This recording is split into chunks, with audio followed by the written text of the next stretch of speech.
many ways to get in front of ideal clients. The most important thing is that you start getting in front of people and that you do it consistently. It's not just about sending one email or one LinkedIn message and going, oh yeah, I got a response or I didn't get a response. You want to think, instead of kind of getting up to the plate and just trying to hit a home run right away, think more about a campaign of hitting singles, doubles, and just consistently doing that. And that's why the follow-up is so important. Are you a consulting business owner seeking a better way to scale to your next million in revenue? Accelerate Sales Podcast features other experts who have cracked the code to predictable revenues with proven sales systems that quickly increase revenue and get you on the fast track back to doing what you do best. Now let's accelerate your sales with today's episode. Welcome to the Accelerate Sales Podcast. If you're a first-time listener and you love what you hear, please subscribe. And if you're a regular, always love a review. And a review on iTunes would be great. It'd mean the world to me. Please take notes by all means, and there's lots of notes to take today, but there is a transcription at the end, and we'll also have all the links in the show notes as well. So what are you going to learn today? You're going to learn about value pricing. You're going to learn about how to decide which way to share content and exactly to who. Some really great points on that. And then the last one is around the power of pre-sales. So our guest has spent 13 years helping 600 plus consultants in 75 industries around the world. He has got a great podcast. He really knows how to scale consulting businesses, and it's a listen well worth it. And there's also some value at the end where he's going to give you access to a blueprint. So now I'll hand you over to Michael Zipursky from Consulting Success. Welcome, Michael Zipursky from Consulting Success to the Accelerate Sales Podcast. Great to have you here, Michael. Yeah, great to be with you, Paul. Thanks for having me. Well, I've got to get it out on the table straight away that I am very much an addictive personality. And when I find a podcast I love, I basically listen to every episode. So I think I've nearly listened to every episode of your podcast. We'll talk more about it. The links will be in it. The Consulting Podcast, the Consulting Success Podcast. And I love it. I feel like I know you, but let's get my audience to get to know you a little bit more today. So why don't we start off with who are the clients you love to work with? Yeah, we work with entrepreneurial consultants that want to build profitable, scalable, and strategic consulting businesses. Excellent. And look, I know, I work with consultants as well, and sometimes it's a bit like the word strategy. It means many different things to different people. So what's your definition of consultants? Who are the people that you really like to help? Yeah, definitely. Over the last 13 years, we've worked exclusively with consultants and people who provide their expertise, their advice, their recommendations to organizations. So that means they might be working with a multi-billion-dollar organization. It might be a small nonprofit, an innovative startup, a government organization. But our clients are always working with organizations. So our focus is not life coaches, massage therapists. This is not the area that we play in. But if you have expertise and you're great at providing results and value to your clients, and you just want to get help on the business side of consulting, that's really where we support our clients in a strategic way so they can grow their businesses. And give us a sense around the size of the consulting business. How many team members do they have? Yeah, so it's a great question. It really ranges. We have some clients that are solo independent consultants. We have others who have teams of 5, 10, even up to 50. And revenues range everything from just getting started, transitioning from the corporate world into becoming a consultant, to those that are generating $1 million, 5 million, 10 million, and beyond. But our core would be several $100,000 in revenue, all the way up to several $1 million per year. Great. And if we look at that sort of $1 million plus mark for those particular consultants, what are some of the biggest problems that you help them solve? Yeah, in those cases, it's very often they've gotten to where they are because they just do great work. And so they have referrals, their network, they have things that are working, but in many cases, they haven't been very strategic about their marketing. They don't have good systems in place. They don't have the right processes. And so there's no real clear function to generate leads and opportunities consistently. So that's one big area where we'll really help them to become much more intentional and strategic on how to leverage their strengths and how to look at maybe what areas they're weak in, and how they can build better systems or a better team around that to better communicate their authority, their expertise, and to really have a way that they can consistently build their pipeline. So that would be kind of the first area. The other area then is really about their offerings. There's almost always room to optimize your pricing strategy or to optimize your the packaging and positioning of your services or products. And so we're looking for ways to create more leverage. How can you get more out of what you already have? How can you take the assets, the intellectual property, your expertise and experience, and how can you package that and kind of place value on it and price it in a way that allows you to earn significantly more without having to do more work? Yeah, and I just listened to your recent podcast. I can't remember the guest name, but he spoke about the fact that he moved to more of an ROI model, and that had a significant upside in his business. So if you could just recount a little bit about that, and I'll put in the link, the actual episode, but just give what experience you've had with people moving from I suppose a cost plus model or a competitive based model to a value add model. Yeah, it's a really great question, Paul. And this is probably one of the greatest areas of low hanging fruit. It's just a massive opportunity for most consultants. It's a way to increase your pay, right? Just increase your salary per se, very, very quickly. And so we've seen tremendous gains with many of our clients, where if you're going in and let's say you're typically using an hourly fee or a day rate, not only do you start to encounter issues around your capacity and a bit of an income ceiling, if you want to be able to break beyond that and reach new levels, then you really want to start to communicate. Well, first of all, identify the value and the potential return on investment for your client, but then be able to collaborate with them and communicate what that value is. And that changes the whole dynamic from the positioning of you as a consultant to being a commodity, being kind of one of many who just has another day rate, has an hourly fee, to all of a sudden the conversation is much more strategic and it's much more meaningful for the buyer, where they actually are excited to engage with you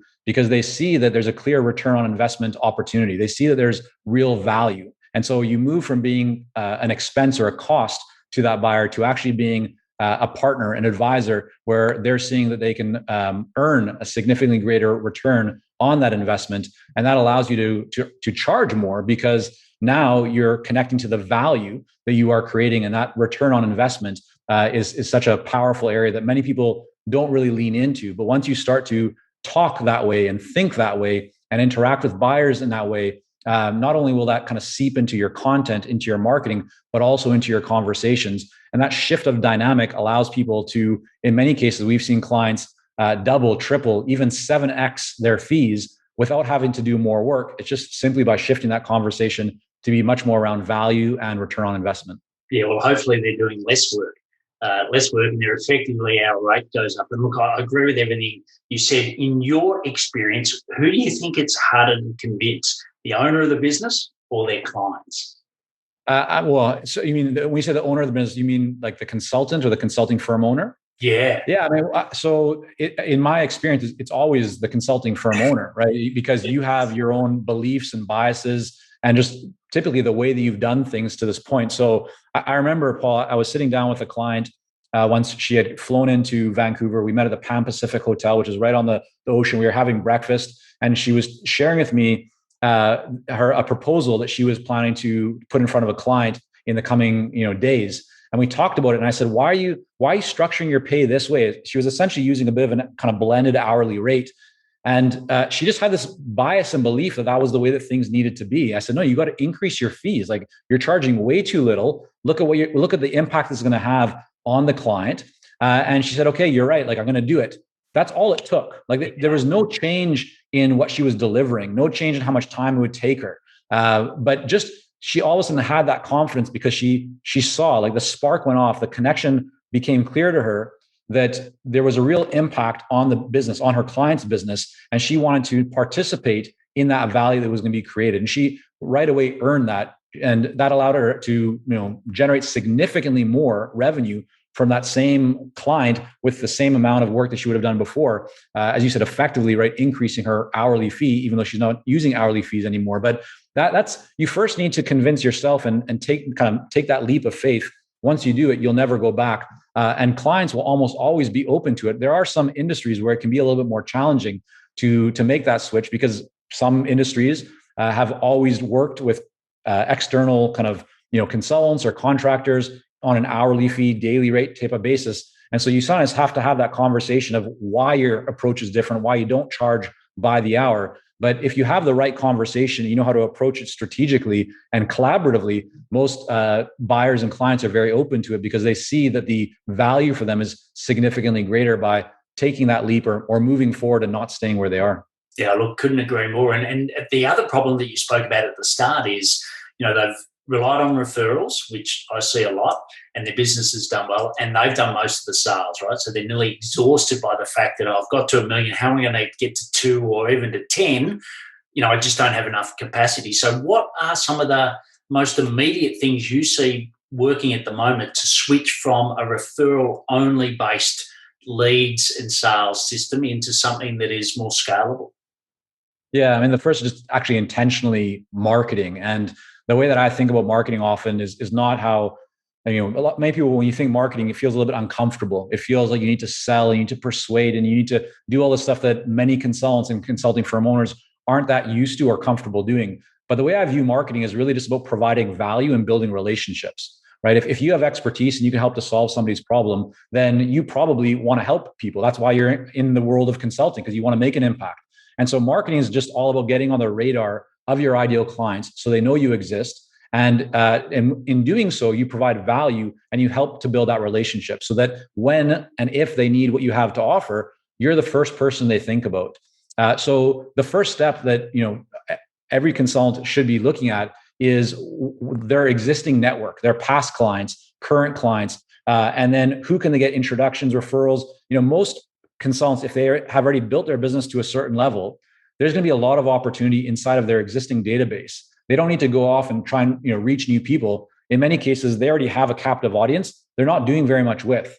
We've had many clients who might maybe send out a newsletter, but that newsletter has never been optimized with a call to action. And so you just look at, that's an asset. You have this database, you have this relationship with somebody, but you're not really communicating with them very effectively. So making one change, we've had clients where in several cases, we had one in Australia, one in the US, who they were sending out newsletters, but never generating leads or inquiries. We looked at how to restructure that, put in a much more intentional call to action. And now every time they send that out, they get 5 to 7 inquiries coming right back in. And so that now has become a very constant way for them and consistent way for them to build their pipeline. So that would be the first thing. The second is actually looking at the majority of the opportunity in the marketplace, which is the ideal clients that you don't yet have a connection with. And starting to, first of all, identify who really is your ideal client. Because even if you're at the 1 million or 5 million level, you may have multiple different kind of personas or profiles of who an ideal client could be. But you want to hone in on who is the most likely, the highest priority one that you truly feel has the biggest problem that you can help to solve. And getting clear on that person, then making sure you have messaging that will get their attention and interest and resonate with them so they want to have a conversation with you. And then figure out how you can get in front of that person, which could be LinkedIn, it could be emails. Depending where you are in the world, there might be restrictions around what you can and can't do, but even direct mail. I mean, there's many ways to get in front of ideal clients. The most important thing is that you start getting in front of people and that you do it consistently. It's not just about sending one email or one LinkedIn message and going, oh yeah, I got a response or I didn't get a response. You want to think, instead of a kind of getting up to the plate and just trying to hit a home run right away, think more about a campaign of hitting singles, doubles, and just consistently doing that. And that's why the follow-up is so important. And what I've seen very often, Paul, is that most consultants and firms aren't doing their marketing very intentionally. But then the second part of it is that they're not doing any follow-up, or they're doing very little follow-up. So they'll do one activity, one action, like they'll do one webinar or one email or one direct mail piece, but there's no real strategy. There's no real system or process so that it can run for them consistently. And the vast majority of business opportunities doesn't come on the first attempt. It's what you do after that. So that's why that real marketing plan is so critical. Yeah. And what are some of the reasons that people aren't consistent at it? I think one is definitely time, right? It's very easy for a business owner to be fully consumed with your existing clients and projects. And so you're so focused on deliverables that you don't feel that you have the time to do marketing. what I've seen many people also encounter is they're so busy being successful that they're not thinking about the future. And then all of a sudden you have a couple of clients or potential opportunities that you were expecting that don't actually come through. And now you look at your pipeline, you go, it's not as healthy as I thought it was. And you have to scramble to try and make those phone calls or re-engage. Whereas if you just actually had a good plan in place and you were running that strategically and consistently, you would always have a really robust pipeline of opportunities to grow your business. So I think, yeah, part of it is time, part of it is knowledge, right? People are overwhelmed with options. Today, we have more options in every aspect of our life than we've ever had before. And it's the same for buyers of consulting and advisory services. They have plenty of options. And so in order for you to cut through all that noise, right, you really want to get clear on what is the strategy. And if you have too many options, it's easy for you as a consulting business owner to be overwhelmed and not even to know where to begin. And so that lends itself to people kind of dabbling in some things or thinking about some things, but not executing on them. And so if you can get very clear on what the best strategy is going to be for you and for your specific firm, and then actually work on it consistently, you'll find that you're able to start seeing kind of fruits of your labors relatively quickly. Yeah, and that's why I think it's so important to have someone like yourself go and actually see. The old saying, "It's hard to see the label from inside the jar." Right. I think that strategy and everything that you do for clients comes naturally, but when it comes to you and your own business, it's not as natural. You've got the ability to think that way. You just need someone to shift that paradigm. So I think that's where it's really important. And I think, that time factor is the team as well. I know that on your last podcast, it might have been 2 ago, you spoke about the power of virtual assistants and getting people to support you. And I think that's so powerful. A lot of people say, I don't have time. I'm like, yeah, but you can buy time. Right, you can buy time, and you can buy time at very affordable rates to get people to do that. And what about social media? How does social media play in the current lens of gaining clients? Yeah, I have a bit of a love-hate relationship with social media in that I personally don't spend a ton of time on social media, yet I'm quite visible. And that's because I've put systems and processes and team in place because I think it is important to be visible in social media. But at the same time, it's not somewhere that you need to spend a lot of time if you yourself don't enjoy it, as well as depending on where your ideal clients are. So if your ideal clients aren't active on social media, that's not where you should be prioritizing to put your time. I think this is one of these dangers that a lot of consultants find themselves in. They look at what somebody else is doing. They go, oh, they're doing it. Everyone's talking about social media or Instagram, or you might remember, Paul, when Clubhouse first came out, everyone's like, oh, you need to have Clubhouse. I was like, I don't need to have Clubhouse. I'm not interested in that right now. Maybe down the road, but I'm busy enough doing other things. I'm not just going to jump on a trend. I mean, Clubhouse is still here, but it's not. You don't hear people talking about it as much as you used to because these things come and go. I think what's most important is that you are focused on what is the most direct path to having a conversation with your ideal client. And that means that you need to know, where do your ideal clients hang out? That might be in professional, organizations, industry associations. It might be at conferences. It might be on LinkedIn or certain forms of social media. But every business is different, and so you want to figure out, number one, where do your ideal clients congregate? Where do they go to get information? And number two, what are your strengths? Because if you really dislike, for example, going on social media, then you need to figure out, is that the most important path for you to take? Or is there another way for you to get in front of your ideal clients that you might enjoy more? So I think it's that balance between, where are people and where do you want to be, and figuring out what is the right strategy. Because just because one thing works for somebody doesn't mean it's the right thing for you. I think it's an individual kind of case, and you want to look at that and look at your model and figure out what is the right path for you. Yeah, look, I totally agree. We've doubled down on LinkedIn because we know most of our clients are therefore on LinkedIn, so it makes sense, but have very little presence, to the point where I actually say on my other social platforms, if you really want great content, please come across to LinkedIn to see the best. And we get thousands of views per post, but it's all on that one. And also, I think Clubhouse. I had this debate with someone the other day where I think Clubhouse, if you're an influencer and you actually want to share audiences with people, I think Clubhouse is a great place to be. But if you're not already an influencer, I think it's very hard to cut through. So I totally agree, picking the right ones. And you've dealt with over 600 consultants. You've given us a good understanding of the problem and ways to solve them. But what about for you? What's the best source of leads for your business? Yeah, I mean, for us, it's always been our content. So, 13 years of publishing articles, videos, podcasts, books, things of that nature. We've always focused on just providing as much value as we can to the marketplace. In fact, when we started Consulting Success, we didn't have a monetization plan. I was busy running my own consulting firm. My cousin and business partner, Sam, was also working his own job. So we started off on the side just as a way to share and hopefully help people avoid some of the mistakes that we've made and kind of benefit from those best practices. And that has turned to more and more people saying, hey, like, this is great free content. Do you guys have a program?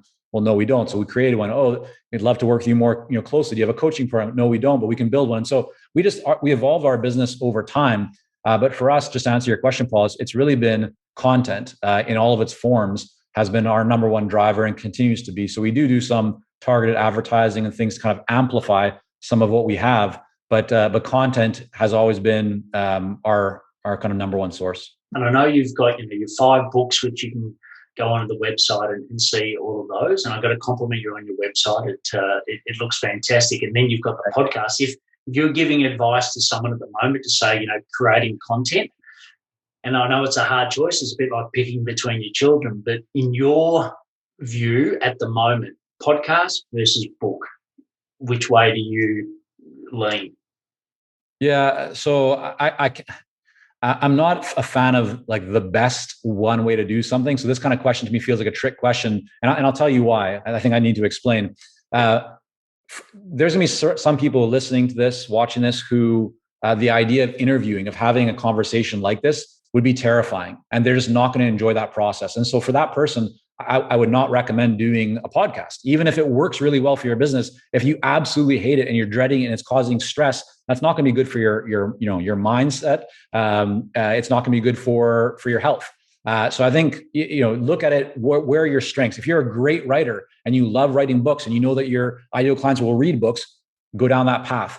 That being said, podcasts are extremely powerful, as a way to share ideas and best practices and intellectual property. Podcasts are extremely effective, but they're also really powerful for you to interview your ideal clients, right? To invite your ideal clients to be on your podcast is a strategy that many consultants can use and do use. And so my preference in terms of where you might see a faster result would be a podcast.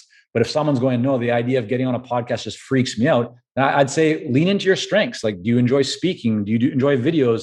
Do you like creating infographics? Like, where can you excel? And as long as there's a match between your strength and what your ideal clients would consume or be interested in, that's where I would start.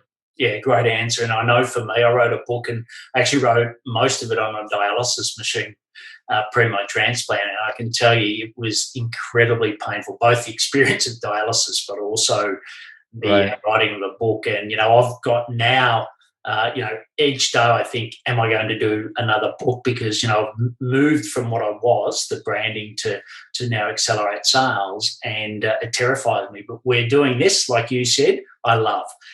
Anytime I get the chance to talk to, incredible people like you from around the world, from my little home here in Melbourne, Australia, is fantastic. And I think the repurposing ability of a podcast is enormous as well. But I love what you said.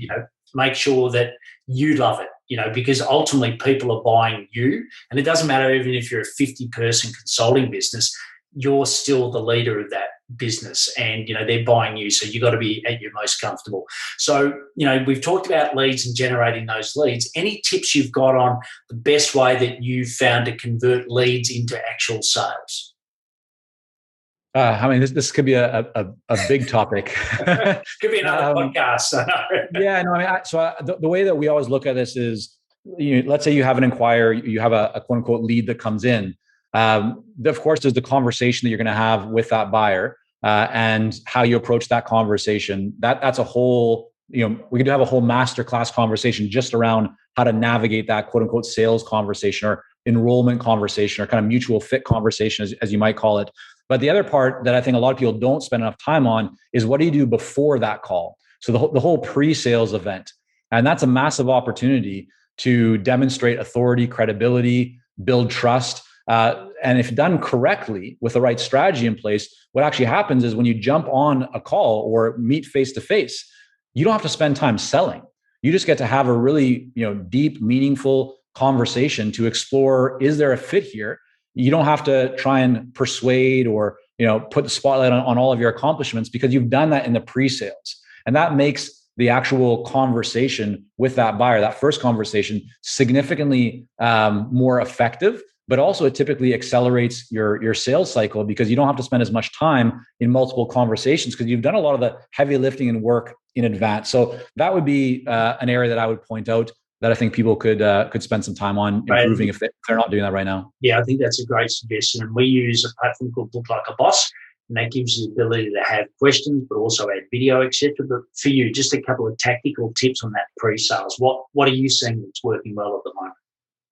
Yeah. So let's say, somebody books into your calendar. One of the first things that you could and should do would be to send some additional information to that person that would be credibility boosting information.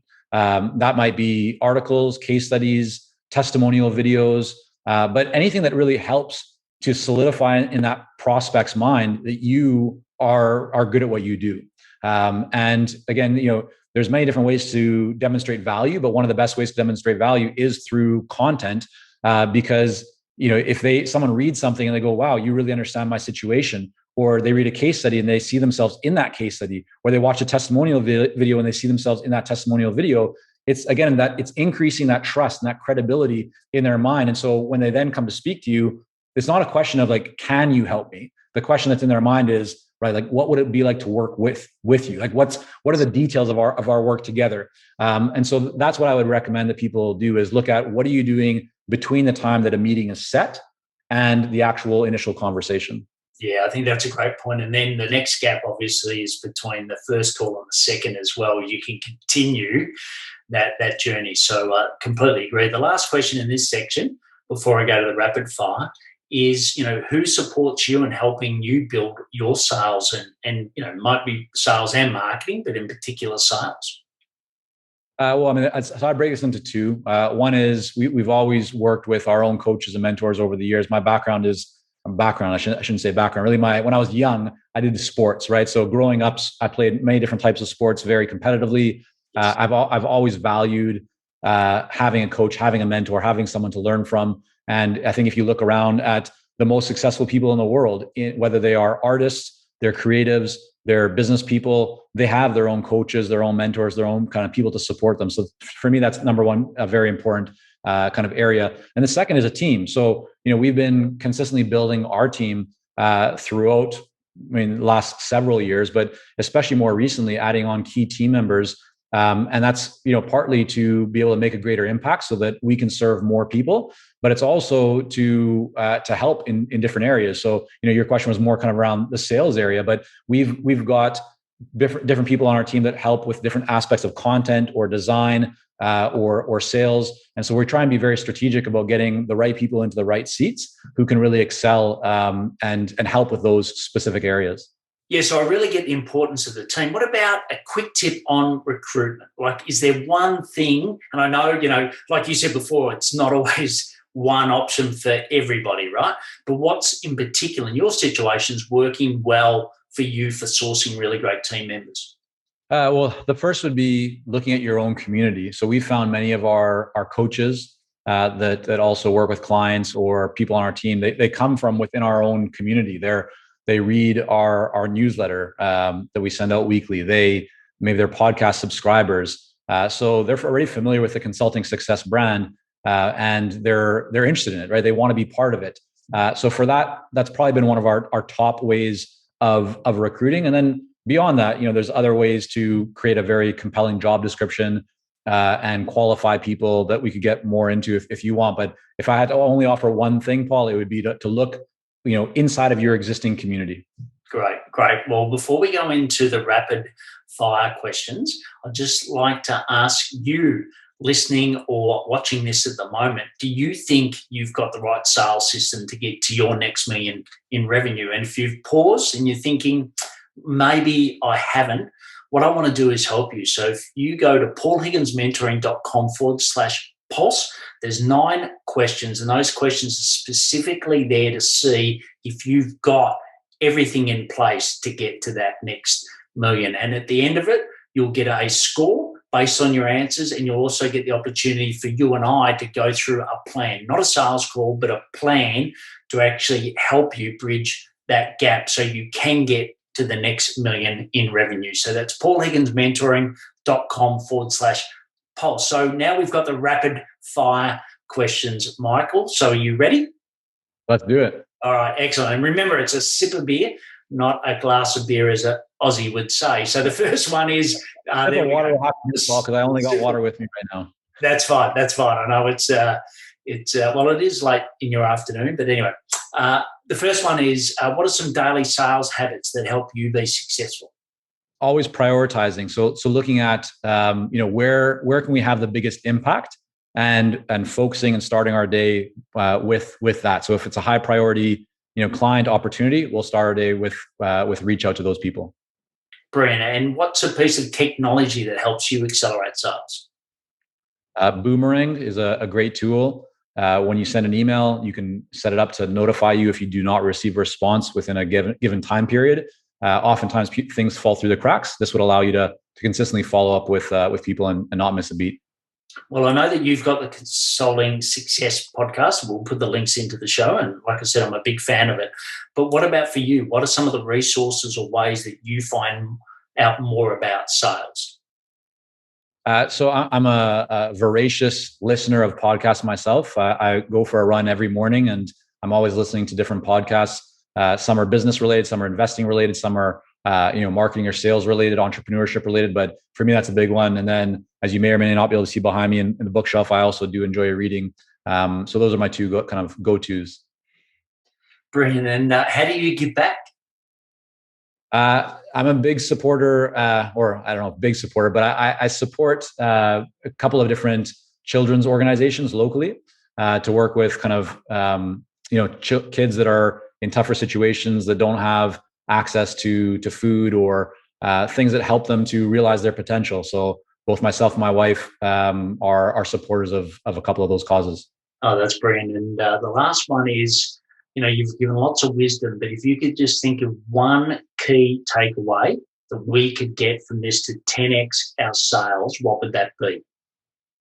Be consistent with your focus on having conversations with your ideal clients in the most direct manner possible. You don't need to complicate things. You don't need a million different moving parts or pieces. Just get very clear about who your ideal client is, and make sure that you have a system in place to reach out to those people consistently, because the more conversations you have, the more business you'll typically generate. Brilliant. Well, look, I really love listening to you today, as well as interviewing you, Michael, but I've learned a lot as well. And I'm sure for you that are listening or watching it, you've done the same thing. There will be a full transcription and also all the links in the show notes. But remember the podcast. So it's the consultingsuccesspodcast.com. Highly recommend that. And also Michael's been kind to give us a blueprint. So if you go to consultingsuccess.com/blueprint, and it's a summary of his best content there for you to take on board straight away. So Michael, it's been an absolute pleasure, and thanks for being on the podcast today. Oh, great to be with you. Thanks so much. And just if I could add one thing, you mentioned the podcast. It's consultingsuccess.com. And then from there, you can get the podcast. It's not, I think you mentioned the podcast in the URL. So it's not that, it's just consultingsuccess.com. And then from there, you can find all the resources and podcasts. But Paul, thank you so much. It's just brilliant what you're doing and your focus on making an impact and helping people. I really enjoyed the conversation today. So thank you. Great. Thanks, Michael. Bye. I really love that interview with Michael, and he shared so much wisdom. I love the fact that he talked about value pricing, and the mindset that it's actually you that's the harder person to convince, not the actual end client. So please take action upon that. If you have learned something, please share it with Michael. Share it on your socials. Also share it with me. That would be fantastic. Also, there's the transcription and all the links, as I said, in the show notes. And why not tell one, maybe 10, or why not 100 of your friends if you've got that many about this? Don't hold these sales secrets to yourself, be the sales hero and share it with your friends. They will love you for it, and also it helps people to get more sales. So that's great. Also, if you want your next million in revenue, just go to paulhigginsmentoring.com/pulse and take that quick test there. Please listen to the solo show. There's lots of value there. And the last thing is, please take action to accelerate your sales.